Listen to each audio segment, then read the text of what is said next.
Creative people, I have a question for you. Is your work becoming dated?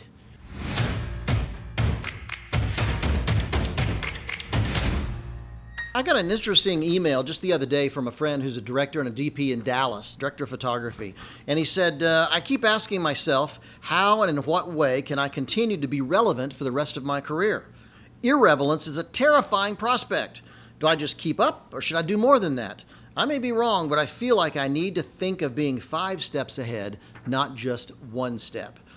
Boy, it's really true, and it's really interesting. I'm a big proponent of forcing yourself to keep your work up to date. You know, styles change, trends change, people change, culture changes. Whatever you do, you could be a business leader, you could be a creative artist, you could be a preacher, you could be any number of things. But the truth is, as you grow in your career, as the years go by, the culture changes, and we need to understand how to move with it. Doesn't mean we compromise our talent or our beliefs or our position about anything, but it does mean that we keep our styles up to date, we keep the way we do it up to date, we keep our skills up to date. I mean, I had that revelation years and years ago, a couple decades ago actually, on my career, when I was producing videos and I was producing short films and commercials and TV programs. I suddenly started to look around and realize my stuff is getting kind of dated. I was thinking about the graphic styles, I was thinking about the lighting techniques, I was thinking about the music I was using, the editing styles.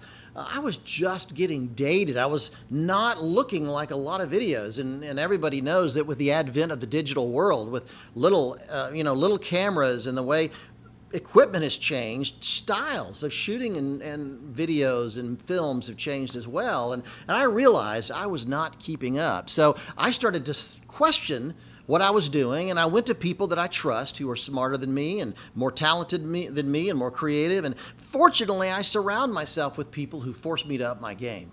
And they really encouraged me to make some changes in the way I directed, the way I produced, the way I planned things, the way I wrote things. And it forced me to keep my game at a high level. But the problem is, I look around and I see so many other people who may have been successful at an earlier time in their career, but they've allowed themselves to fall behind. They've allowed their work to get dated. They've allowed their styles they haven't changed. And what do you do in that situation? I know people that here in Hollywood who were incredibly famous. They were at the top of their game in numerous areas of the entertainment media business. But today they're either not in the business at all, they're selling real estate, or they're working as a still photographer somewhere simply because they didn't keep up their game. They didn't keep up that style. So I want to talk a little bit about today how we make sure we're not being dated, how we make sure our work is up to speed. So here's 5 things I think that are really important to keep in mind when we do creative work for a living and to make sure our work is on the edge. Number 1, study the industry. Take the time to read industry magazines. See what's changing out there. See what the trend lines are in the culture. See what's going on, what other people are doing. I'll go on Vimeo or YouTube or other sites to see what other producers like me are doing.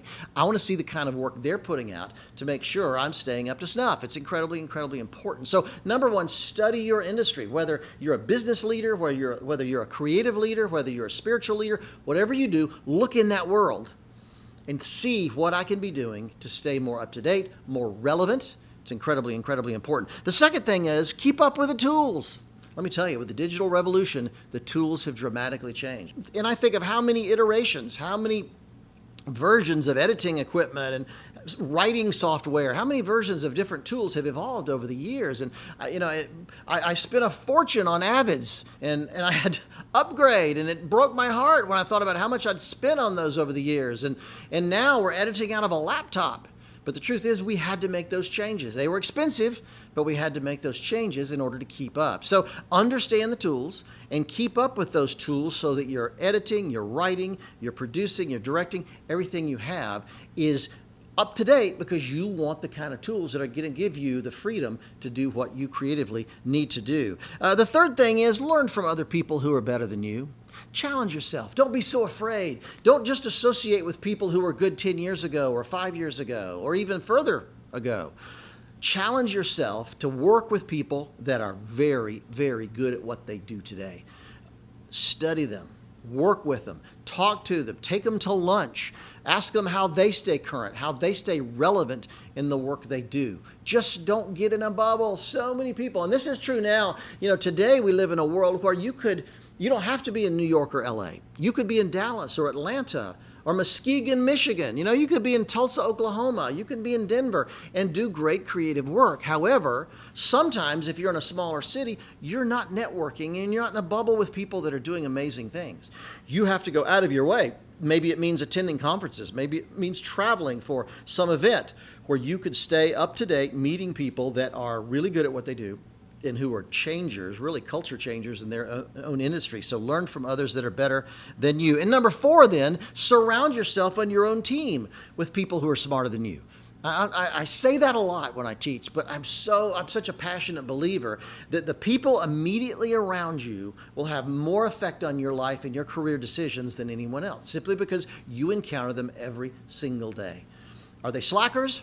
Are they just maintainers? Are they people that are constantly asking tough questions and pushing the envelope? I would encourage you to be around people who are not, they don't base their career on attending meetings. They don't base their career on just answering the phone. They base their career on making change happen. They're challengers. They want to be out there doing amazing things. So the people that are closest to you, if you have a team, make sure they are people who will really force you. And if you're a solitary creative, by the way, if you're working by yourself, you could be a designer or a writer, for instance, or if you're just working as an individual freelancer, think about your social relationships. Who do you go out for dinner with on weekends? Who do you go to church with? Who do you go to other events with? Make sure that those social connections are people that will encourage you to be your very best. People who won't be insecure, people who won't be petty, people who won't try to drag you down to their level, but people who will reach down and bring you up to their level. That's the relationships you need to have. And finally, the 5th thing I would say is become an authority. Become an authority. That simply means be an expert. I don't like to use the word expert or expertise as much as authority, because authority kind of confers that you really know what you're doing and you're confident in that. It's interesting that if you study the New Testament, when Jesus would speak 2,000 years ago, the most commonly heard refrain from people was they were shocked because this is a man that spoke with authority. Authority carries an enormous influence and enormous weight. So my thing is, whatever you do, what style, maybe it's a style of directing, maybe it's a style of project you do, maybe it's a certain client base that you work with, become an expert in that area. I work kind of at the intersection of faith, media, and culture, and a lot of our clients and our projects are faith-based. So I want to be the expert when it comes to media, how you tell faith-driven stories through the media. And that authority, that expertise, the fact that I study that as much as I do and I really focus on that area is a big reason our company, Cooke Pictures, gets hired to do projects in that space. So you're becoming an authority means you start reading, you start studying, you start attending conferences. You really, you don't need a degree or a license to become an authority. You just need to spend time focusing on what is this area where I want to be the best in the world.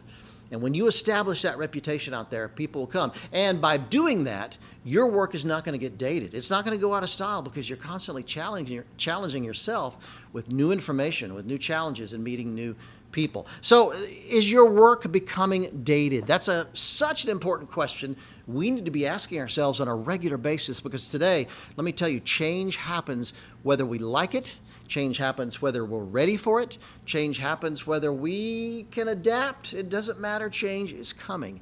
And we need to understand. It's not about always knowing. People come to me a lot and say, Phil, what's the next big thing? What's the next big thing you see coming? I don't always know what the next big thing is, but what I want to do is position myself so when that next big thing happens, I'm ready.